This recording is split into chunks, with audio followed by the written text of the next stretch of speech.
मित्रांनो नमस्कार. आपण बघतो आपल्या मार्केटमध्ये पूर्णपणे महागाई वाढलेली असते. म्हणजे आपण जे काही आपले पैसे साठवतो ते पैशाचे कुठेतरी व्हॅल्युएशन कमी होतं.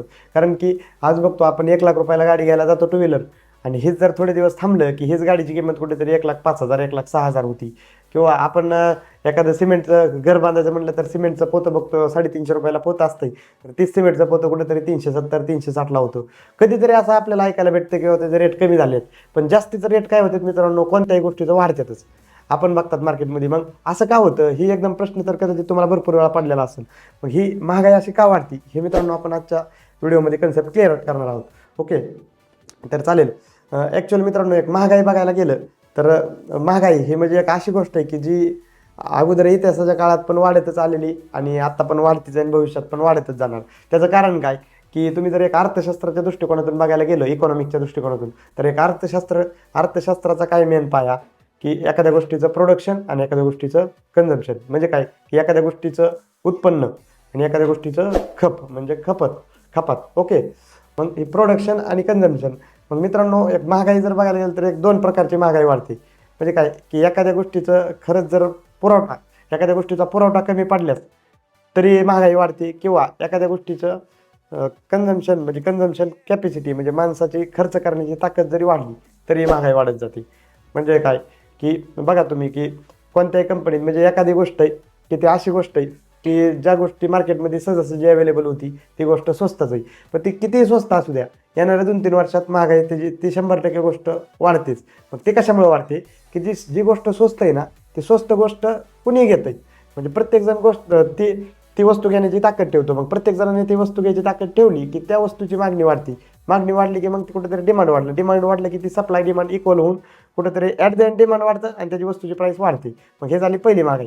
आणि दुसरी महागाईचं काय राहतं की एक्झॅक्टली एखादी वस्तू बनवण्यात, आपण जे म्हणलं का प्रोडक्शन, एखादी वस्तू बनवण्यात जरी त्याची जर कॉस्टिंग जर जास्त लागत असेल तरी ही महागाई असती. म्हणजे काय की एखादी गोष्ट आहे, समजा एक पाण्याची बॉटल आहे ती एखादी कंपनी बनवती. मग ती प्लास्टिकची पाण्याची बॉटल त्या कंपनीला जर ती बॉटल बनवण्यास हळूहळू जर खर्च वाढत असेल तर ती कंपनी ॲटोमॅटिकली त्या गोष्टी स्लो अँड स्टडी महागाई वाढवणारच आहे. किंवा एखादा बिस्किटचा पुडा बनवणारी कंपनी मग कुठेतरी गव्हाचं जर उत्पन्न कमी झालं तर गव्हाच्या किमती वाढल्या तर कंपनीला जे काय बिस्किट बनवण्यासाठी जे काय गव्हाची रिक्वायरमेंट असते त्याच्यामुळं कंपनीला ती रिक्वायरमेंट फुलफिल करण्यासाठी त्या गोष्टी गव्हासाठी जास्त किमतीत म्हणजे पैसे जास्त द्यावं लागणार ती गहू घेण्यासाठी. मग त्यांचं जे काय बिस्किटचे आज सपोज एखादा बिस्किटचा पुडा मार्केटमध्ये 5 रुपयाला विकला जातो उदाहरणार्थ, तर ती आज त्याची किंमत म्हणजे कंपनीला बनवण्यासाठी जर एक 3 रुपये जर त्याची व्हॅल्युएशन म्हणजे 3 रुपये जर लागत असतील त्याला खर्च बिस्किट पुडा बनवायला, तर थोड्या दिवसांनी कुठेतरी 3.5 रुपये जर कंपनीला खर्च येत असेल ती बिस्किट पुडा बनवायला, तर 100% 5 रुपयाचा बिस्किट पुडा 5.5 रुपयावर जाणार आहे. ही महागाई. मग मित्रांनो ह्या दोन्ही गोष्टी आहेत महागाईला. मग आपल्याला कसं आहे की बघा तुम्ही काहीही करा ॲट द एंड महागाई वाढतीच, परंतु एक शासनाचं एकच काम असतं की महागाईला कुठेतरी कंट्रोल करणं. आपल्या गव्हर्नमेंट ऑफ इंडियाचं काम काय आहे की महागाईला कंट्रोल करणं. मग कसं आहे, शासन कुठेतरी बाबा व्याजदर वाढवते किंवा कुठेतरी सबसिडी देते. आज बघतो आपण महागाई जास्त असल्यामुळे कुठेतरी गरिबाला किंवा मध्यमवर्गीयाला ही गव्हर्नमेंट कुठेतरी रेशन चालू केलेलं आहे किंवा वेगवेगळ्या ठिकाणी सबसिडी देतं. मग सरकारचा पूर्णपणे प्रयत्न असतो मित्रांनो, कारण की असं आहे की शेवटी सरकारला एक जनता आणि कंपनी म्हणजे एक नॉर्मल सर्वसामान्य माणूस आणि त्यांचं ज्या काही प्रोडक्शन होणाऱ्या कंपन्या, ह्या दोन्ही गोष्टी कुठेतरी बॅलन्स करायच्या असतात सरकारला. मग सरकारचं पूर्णपणे काम तर असतंच आहे. सरकार 100% प्रयत्न करतं त्यांना महागाईला कंट्रोल ठेवण्यासाठी, पण तरीही थोडी बहुत महागाई तर कंटिन्यू चालत असते. मग त्याच्यासाठी ह्या महागाईला कंट्रोल करून आपल्याला जर श्रीमंतीकडे वाटचाल करणं गरजेचं आहे. कारण की आज तुम्ही किंवा मी प्रत्येक माणूस हा पैसा कमवण्यासाठीच पळतो. असं कोण हे नाही की समाजात कुठेतरी लय झालं 1 ते 2% लोक असे असतात की ते फक्त समाजसेवाच करतात. राहिलेले प्रत्येकजण हा पैशासाठीच पळत असतो. मग आपण एवढं जे काय पैशासाठी पळतोय पैसा पूर्णपणे कमावण्यासाठी, मग ती कमावलेला पैसा कुठेतरी एकदम बेसिक लेवलचं चांगल्या ठिकाणी व्यवस्थित गुंतवणं गरजेचं आहे. मग ती तुम्ही थोडी जर गुंतवणूक सुरू केली तरी तुमचं कुठेतरी चांगल्या पद्धतीत आर्थिक भविष्य एकदम सुखकर होऊ शकतं. मग मी म्हणत नाही किंवा म्युच्युअल फंडमध्येच गुंतवा, कारण की पर्सनली मी म्युच्युअल फंड डिस्ट्रीब्युटर आहे.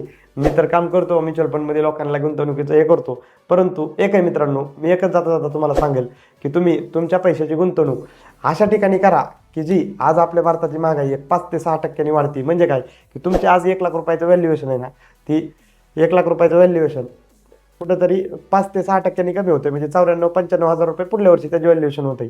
मग मी म्हणत नाही म्युच्युअल फंडमध्येच, परंतु तुम्ही अशा ठिकाणी तुमचे पैसे गुंतवा की जी महागाईला कट करून तुम्हाला अजून व्याज देईल. म्हणजे काय की तुम्हाला बँक एफ डी तर देते 6 ते 7% व्याज, तुमची महागाई 6 ते 7% व्याज वाढती, मग तुमच्या ₹1,00,000 1,00,000 राहतात. मग असे तुम्ही अशा ठिकाणी पैसा गुंतवा की त्याच्यात सेफ्टी पण असेल.